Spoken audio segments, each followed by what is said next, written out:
Hi everyone, welcome back to another episode of Luxe and Love, a conversation of self-care for the culture. Okay everyone, so I am in one of my favorite places. We're not going to mention it on camera because I keep this place a secret, but I am here with a very dear friend of mine, Sandrine. So Sandrine, okay, tell the people who you are. Hi, everyone. A little bit about yourself. Okay. Hi, everyone. I'm Sandrine Simone. What do you want to know? We want to know all the things. I'm a Jesus girl, and faith is everything that I'm standing on right now. And I'm just living life.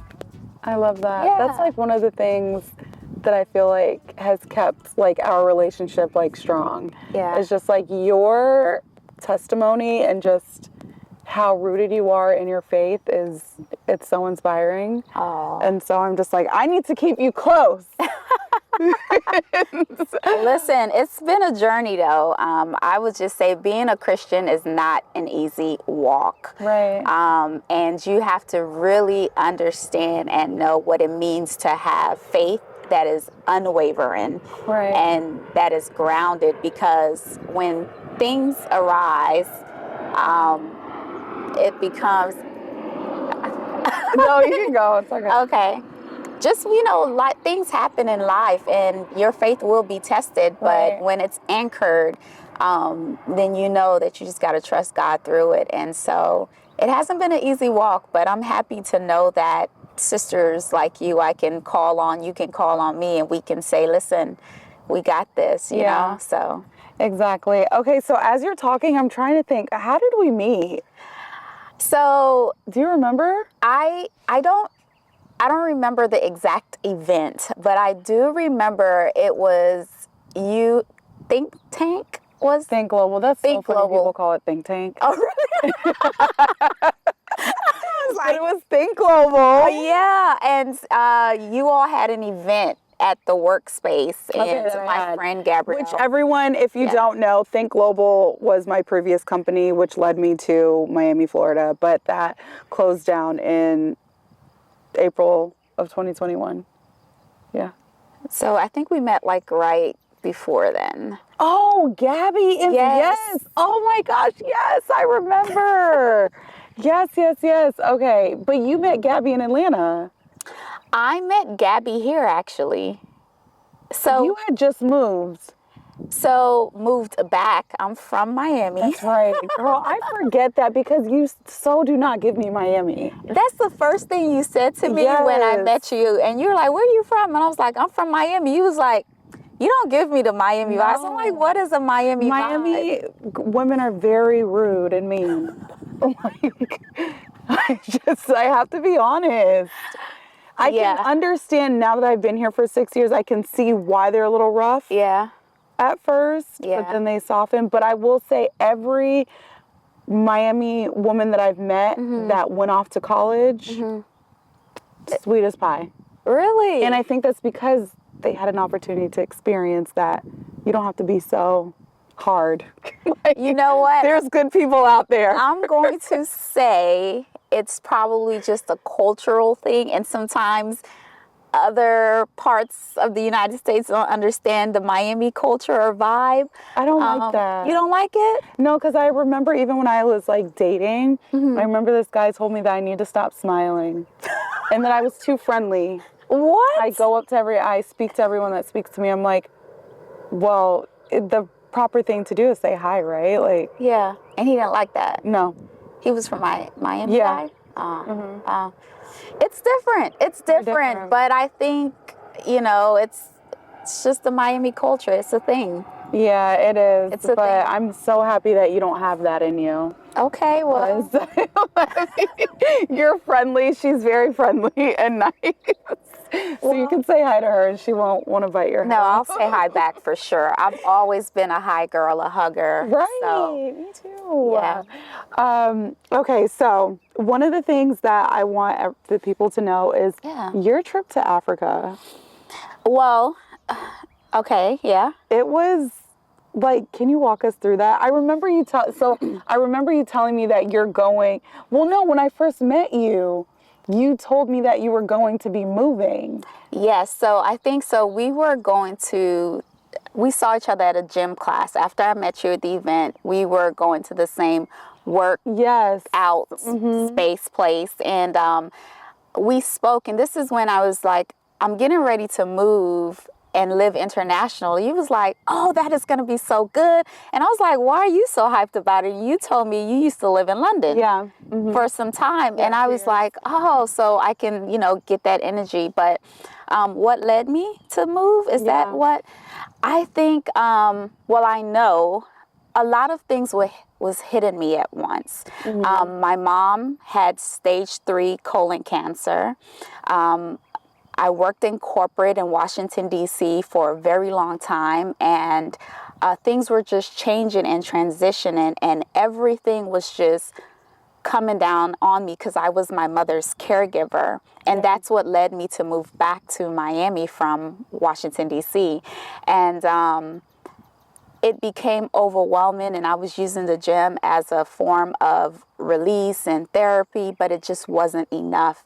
And I had a lot of more crying moments than I did joyous moments. And so in my praying time to God and just asking, like, what should I do? I was led to read Exodus. At the time, I really didn't understand the book of Exodus, but as I was reading it, it made me feel like it was time to exit. Not just my corporate job, but just everything in life.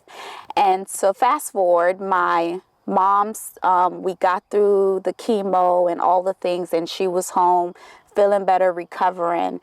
And I felt like it was my time to just exit out of everything. So exit out of my job, exit from taking care of my mom. And she was fine. Of course, I wouldn't have left if it was anything, but she was good. She was home. She was staying with my other siblings, and everything was good. And I said, God, I think it's time for me to go to detox from everything that has been causing me pain, causing me hurt.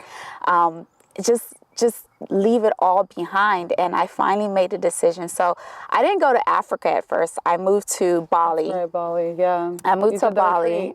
I started with a retreat, and I still had that I may come back home. So I'm going to start with a retreat in Bali. I remember, But if I feel good about it, I just won't come back after the retreat. And so went to the retreat, and the women were so amazing. And on that retreat, you met like some boss women. Yeah. Right? Like there were some heavy hitters. They were all boss women, all amazing women, all beautiful inside and out women. And we had the most amazing time. And I just remember saying, I'm going to just transition into this living global thing. And I told them on the trip, and they were, not one of them said, no, you should go back home. They all was like, wow. We will be driving to go on a tour or something, and they're like, ooh, that woman looks like Sandrine just sitting over here. I'm like, what, in Bali? But long story short, ended up staying in Bali for close to maybe 6 months. The most amazing, it allowed me to detox. It allowed me to get closer to God. It allowed me to read my Bible deeper, to really trust in God and just rely only on Him. After the retreat, obviously, it put me in a form of isolation, which was okay. I think I needed to go into that to take care of myself, and just to trust who God is. And so once I left Bali, I decided to go over to Africa to experience. And that's when I FaceTime you. And you were like in your apartment, and I'm like, wait, this is cool. In Ghana. And then you were telling me about your driver. It was so cheap to like have a driver, get your groceries, and just live life. I was, you know what? I was like, we're missing something in America, because folks in Africa has driver, they have a chef, they have a cleaner. I was like, Right. what? No, I love that. Yeah. And that to me, like, that was like a form of how you prioritize self-care. And it wasn't just for, say, like a moment, but you really took your time and made it happen. And I think a lot of people don't do that. Yeah, I did more of a bold move. Yeah. I think when a lot of people hear the depth of my story, they will probably think at first, well, I can't just give up everything and leave because it cost me a lot Yeah. at the same time. Wait, when you say it costs you a lot, explain. It cost me a six-figure salary. It cost me, you know, friendships, because now I no longer was building those relationships because folks didn't hear from me for almost like a year, I right? heard from you. Yeah, but you know, folks was like, what is she doing? What? Because I didn't post on social. No one Right. really kind of knew. So it had to be intentional, the communication. So coming back, some certain friendships aren't as close because yeah. I disappeared for a while. But to your point, the ones that were true and really genuine and close, they're still there for sure, because folks were like, "Are you okay?" You know, Right. and they understood why I needed to go for me. So it gave me a lot of freedom. It helped me better understand who I am, you know, the self-care, yes, at a whole nother level, but it was bold. But I think as much freedom as it gives, it also can cost certain things of the world. I'll say that. Yeah. Financials, all the things, right? But it elevates the spiritual Yeah. freedom and being of who you are. I mean, and your ability to test your faith. It was a faith journey. Right, exactly. I remember when I went into Nigeria, so I left Ghana. I went into Nigeria, and folks were like, don't go to Nigeria. It's so dangerous. You're going to get kidnapped and all these things. And I was like, oh, okay. But I just moved through the streets of Nigeria so effortlessly. And I really think it was God's protection. Once I saw fear, like this guy like coming, and I looked up and looked at him, and I don't know what was on my face, but he looked at me and he just like dashed away. And in the moment, Where were you? I was not behind, but I was sitting behind a Uber car ride, and the guy was telling me like, oh, the windows can't go up or whatever. And then someone was later telling me sometimes they do that so they can rob you, like in the back. Like it's this whole thing. But I believe like that was like God's protection. Like he knew like the eyes of a tiger or something. I don't know. But anyways, I just feel like the look that you gave him knew to not. Don't even try what you're thinking. like something was there because the way he like just moved, I was like, because in the moment, something just say like, look up. And I just followed the voice, like, look up. And when I looked up, it stared him and he just was like, but outside of that, I really didn't have much. People did see me as a target, maybe, because every person I know that went to Nigeria has like some story. And I'm like, I had the best time in Nigeria. Right. The most amazing Yeah, you have to be time. careful to not let other people's, you know, experiences keep stop you from, you. So to your point of like, when you do travel, I really do believe that like God is protecting you, especially when you go in with, he's just always there. So I have a story. When I was in London, when I first got to London, I thought I had a place to stay.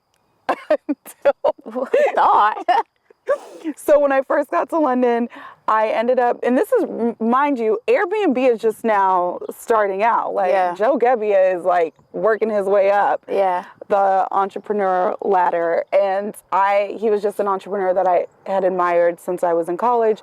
So I was like, I'm going to try this thing Airbnb.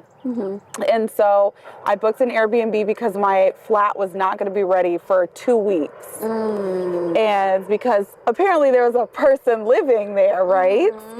So I booked this Airbnb. get into London. I can still see this happening today. Oh my God. I had this big suitcase. I had one suitcase. Yeah. And I'm like rolling this. I land in London. I get on the tube and I get to my zone of where I was supposed to be. And I noticed that the house is like all the way at the end of the street. So this guy comes out and he sees me like struggling with this luggage and he's like, "Can I help you?" And I was like, "Yeah, sure." So literally he was like, "Well, I can drive you." I get in the car. He drove me down the street and got me into the house that I was Airbnb, no problems. The next morning he exchanged numbers with me. The next day, he texts me and he's like, if there's anything that I can help you with, I'll help you with. Yeah. So I ended up, till this day, I still have his number. Like, super legit person. Yeah. So then I had stayed in contact with him all throughout my time while I was in London. Uh-huh. And was he single? I think he was. I mean, he was so nice. Like, I had no... I don't know, but anyway, so I tell him, I was like, "Hey, I'm moving into my flat in 2 weeks. Yeah. I have to make the deposit. I need to go send this Western Union." The Western Union was $4,000 of my hard-earned money. Mind you, I don't come from a rich family. Yeah, yeah. I had just graduated university, but I had some money because I started like a shoe company in school, and God's grace, this lady wanted to buy the rest of my inventory and the name. Wow. So I had that money, and so You've always had this entrepreneurial thing, huh? I have. It's in my blood. It's because my dad, but we'll get to that's a whole other. So I go to Western Union, and then I go back on my computer like, "Hey, just sent the money, ready to go to my flat," like super excited. Yeah. I go, and then I'm like, "Wait, they're not responding to me. Nothing's happening." I go to the apartment. This person opens the door, and they're like, "This is where I live." Like, and I'm not like, planning on leaving anytime soon. I just sent $4,000. And so I go back to the Western Union and I tell the lady, "Can you get the money back?" And she was like, "Did you give me money for a deposit for a flat?" And I said yes. And she was like, "I am so sorry. I wish I would have been paying more attention because it's a scam that happens often." Oh. So yeah, so it literally, like, I didn't tell anyone. I don't even think I told my dad. I didn't tell anyone. So I was just like having to figure it out. I had to Airbnb for like 3 weeks. It was getting expensive. Yes. So then, but the thing is, it's super congested. I was working in zone 1, which is like Piccadilly, Mortimer Street, where they have Harrods, all of that. So I needed to be close. Yeah. And to live there, it's like New York City.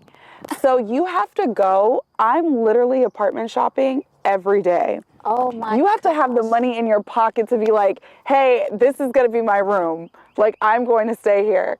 So, and I quickly learned that. I didn't know that before. Yeah. So I quickly learned that. And then so finally, I found this place like an 8-minute walk from Euston Station.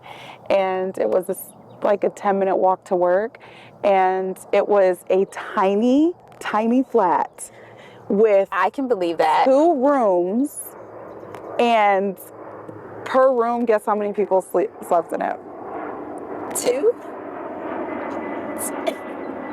per room. Per room. What was it? Bunk beds Bunk in there? beds. So I You were stayed paid there. for one bed. I paid for one bed. Yeah. A lot of people actually don't know that story. Oh, I didn't tell anyone. How long did you stay there? I stayed there for probably I stayed there for less than a year, probably like 8 months. And Yeah. But let me tell you, the best I met the best people there.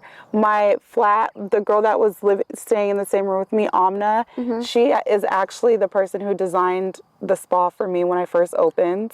Oh, She's from wow. Pakistan. She was there getting her master's in architect. Look at God. The girl that was below me was a black girl from Birmingham, not Alabama, Birmingham. Then another girl from Korea. I kept it, and then after the Korean girl, there was an Italian girl, Emma, and all of the women were so amazing. And then in the other room, there were 4 guys. Yuri was a guy from Russia, super nice. I met a guy from Georgia. Like, all of these people, like, they were just young professionals, just living life. Some of them were teachers. But it was, now could I do that? Probably not. No, absolutely not. But in my 20s, yes. And it was so magical. Me and Amna, I was this crazy American girl, like, party, work, party, work. And then you get this super conservative girl from Pakistan, and we were the best of friends. Like, literally the best of friends. And I can't wait till the day that I'm able to see her again. But Is she back in Pakistan. Oh, wow. Yeah, and I remember we went to, oh my God, what place is that? It's where that university is in England. Buckingham? No. I don't know. Cambridge. Oh, Cambridge, okay. So we went there and we rented bicycles, we got lunch, and we stayed there for the day. But they were so racist. And me having the attitude I had, I was like, girl, who cares? I don't care about these people. Let's just have fun. And so I will never forget, we were riding the bikes. I wipe out in the middle of the road. Wipe out. This English lady comes over to me. I'm on the ground. And Amna's like looking back like, oh my God, Megan, are you okay?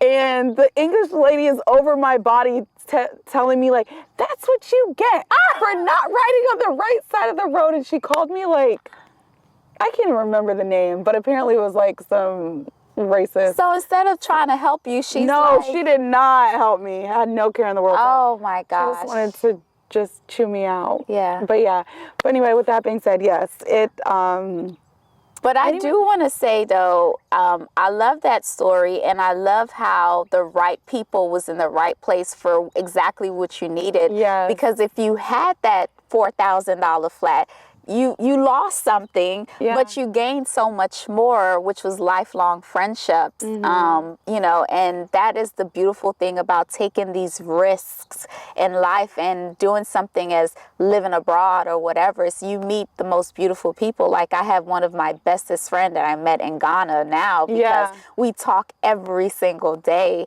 And, I just think about, like, if I didn't take the risk, I wouldn't have met so many people on this travel. I mean, I have stories of the most amazing, unique people from across the world that I have met in different parts of the world. And so I think it's just a beautiful story to say, like, listen, I may have lost something, but I gained exactly what I needed for that time in that season. Right. No, that's why I always think, and that's why I was so happy when I heard you were leaving, because I'm like, there is no amount of money or education that can replace the real, like, experiencing traveling by yourself, especially.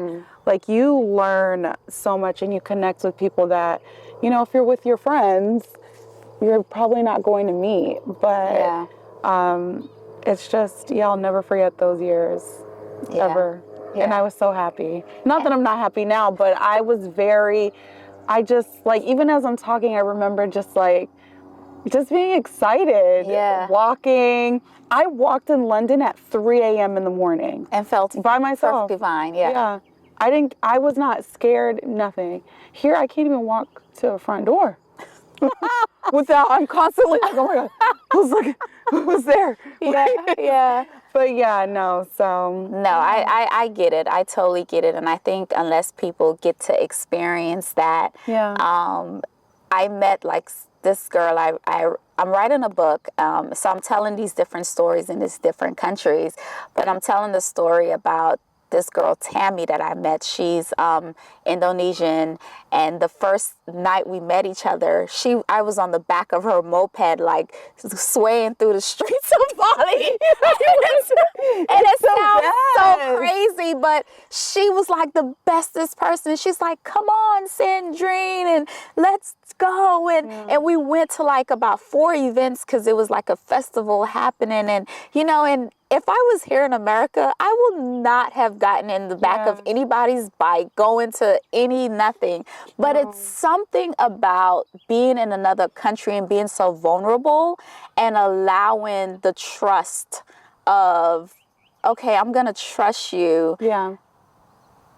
Because it's just something different that happens. The vulnerability opens not up. Not only that, but like, I feel like when you travel, especially if you're a woman of faith and you truly have a good heart, I feel like your heart connects with people who are alike. Good people. Yes, just naturally. I don't know. It's something that you truly can't fully explain because it just happens for you. Yeah. And that's what I tell people. I'm like, you know, the people that I know that are just very skeptical of traveling, if I know them, I'm like, maybe you need to wait for your group.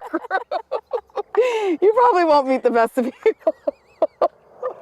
Your energy is not going to attract. If your karma's gonna come, let it just come in the United States. Don't need to be across the globe, and your karma's. Yeah, but no, travel it's a beautiful experience. Yeah. So, but the other thing that I love about travel is how it expands your mind for business and your opportunity to create business. Yes. So it was, I think London did that for me, but do you feel like? Absolutely. Like, I came back with so many, especially coming back, and I told you I had the loss to gain. And you know, not having the corporate and all that stuff. But meeting so many people, like one thing that I want to work on is while I was in Ghana, I was using like their shea butter. Ghana is known to have raw, authentic shea, like the women in the villages are pounding all the things. Did you see that? I didn't go to the exact village, but I was using the products from the village. I was getting it from the market. Oh, okay. So they were telling me the stories because I stayed in Accra, which is the city, but travel out to different villages. Accra's trending on every social platform right now. Dirty December. I'm over it. I can't even take it. It makes me not even want to go. You have to. Have you been to Ghana? No. You have to go. And Let me go when it's not a trend anymore. Well, Ghana is really safe though, so you can go at any time. My cousin of the year. just came back from there. It's really, really safe.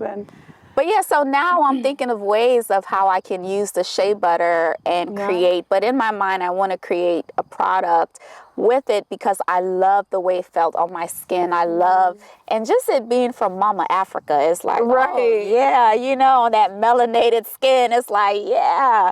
And, you know, so all that to say, it does open up your mind because the experiences that you have, you're like, ooh, I can create a product from this. Ooh, they need this type of business. Ooh, this is, you know, it's just all these like, ooh, ooh, ooh. Yeah. And so it definitely expands your mind through your experiences to say, yeah, I can do this and do that and do that. Yeah. Right. No, I love that. For sure. So tying this back to a little bit of self-care, what type of self-care activities did you partake in? Did you go to spas? Did you get facials? All of it. You got all of it? So when I lived in Bali, the cost of living there is my friend phenomenal. So I did hot Pilates 3 times a week, and every Friday I went to the spa, which I got a full body scrub, my feet cleaned, facial, what else? A hot something, and it was all like maybe 10 to 15 USD dollars. So weekly I was getting my self-care facials and body scrubs and massages and everything else that I needed because the cost was so good. And that was like a package. If I just wanted a massage, it probably would have been like $8, 8 USD. That is so lovely. Yeah. So self-care It's important. it's Yeah. important. And I think that's why a lot of people love Bali, and it's such a trending place, is because self-care there is like a top thing. Like it's a must. Like Yeah. you have no choice. Like It's why wouldn't you? priority. Yes. Yeah. And I mean, obviously in the United States, we can't offer all of that for $15. Or there would be no business. There'll be no business. But I love that you were able to do that for so long. Yeah. And yeah, because there's nothing that beats someone being able to just like pour into you. Yeah. And just to tie it back to, I realized the importance, I said I'm a Jesus girl and a Christian girl, and I try to follow everything in the word, in the Bible. And it really talks a lot about us taking care of our bodies, physically, spiritually, emotionally, and all the things. And so all of it ties together, like the physical things that we need to do, whether it's the exercise, the facials, the body. Like we really, truly need to nourish ourselves so our batteries can be 100%, so we can take care of other people.